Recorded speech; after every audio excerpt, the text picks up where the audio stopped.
let's talk about Colt McCoy, where he was physically, and what you've seen from Josh these last couple of games.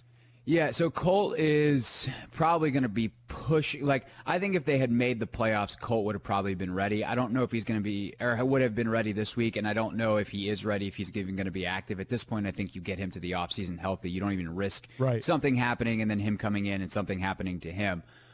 So I think that, for Josh, he's done a great job. He is come in, and that is, on the scale of the task at hand, which is coming in, having not started a game since 11, having not started or not played in a game since 2013.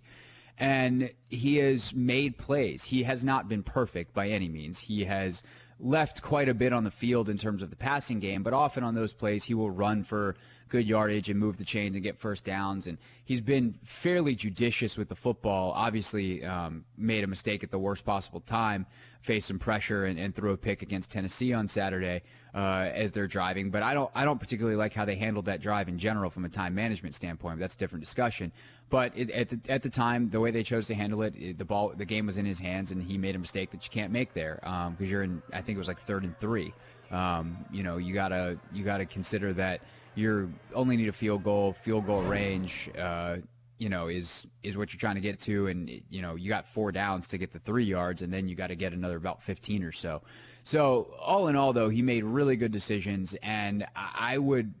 If I was them, I would try to keep him around pending Colt's health, pending Alex's health, knowing that there's a really good chance that he probably doesn't last the full next season with you, which is unfortunate for him. If I'm him, maybe I want to go somewhere where I'm at least solidly the backup. But if Alex is going to, for instance, start the year on PUP next year, then I would consider keeping Josh around if I can do it on a really cheap number. And I keep meaning to check, and actually one of the contract sites I use didn't even have him listed still somehow, so that's part of the reason I haven't checked yet. In terms of did he sign a 1 or a 2 year deal? Because if he's on a 2-year deal, you keep him around, you keep him in the building. You love the way he competes. He's a good guy to have in practice, if nothing else, but certainly the kind of backup that you want, because he can come in and make plays outside of the structure of your offense, and that's really hard to prepare for as a defense, and you're never really preparing for the backup anyway. Craig, I know this is looking ahead a bit, but if Craig Hoffman were running the Redskins war room... What's that paycheck look like? I'm sure it's a nice one. I'm sure it's bigger than all of ours put together at this point. But if you were running the war room and you had the first selection for the Redskins, we don't even know where that is at this point, middle of the first round, what position are you picking? What's the greatest need for the Redskins going forward? Who would Craig Hoffman select? That's a great question. I think it would depend on a few things. And I hate to even ask this, but does Reuben Foster actually play for me next year? Yeah, let's just assume Reuben Foster is cleared of charges and he's a go for 2019. The Redskins have already made that decision before they hand it over to me, and they say, you're not cutting him. He's playing. If not, I would say middle linebacker, like playmaking middle linebacker is probably my number one. But if he's around, and I believe he's a good player, which I'm not even saying that I necessarily do, there's a mixed bag of opinions, but they've clearly thought that, I would probably bump that down a little bit. I think a shutdown corner, if that's on the board, I think that would absolutely be high on my list with the probable release of Josh Norman pending. If an impact pass rusher is on the board, I think to replace Preston Smith, who's probably going to walk, that would be very looking at speed at receiver. Yes. That would probably be like I'm tentative to go offense, even though obviously the offense has not been great this year. You do have Paul Richardson coming back. You do have, we'll see what happens with Crowder. But I think if those would be my top 3 positions, maybe receiver would actually be one.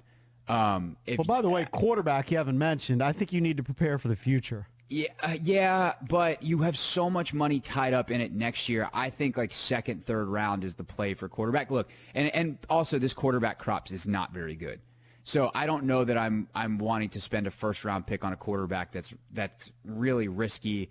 That I don't necessarily love. Now, if you love a quarterback, if you love Herbert from Oregon and he is still on the board in the middle of the 1st round, take him. I have no problem with that. I trust Kyle Smith and the person that's actually going to make this decision and his scouts to make a good decision on that. From what I know of this quarterback class, having obviously not started studying yet, but just kind of reading some of the preliminary reporting, it's not a super strong class. That's on my list of needs, but it's not first round.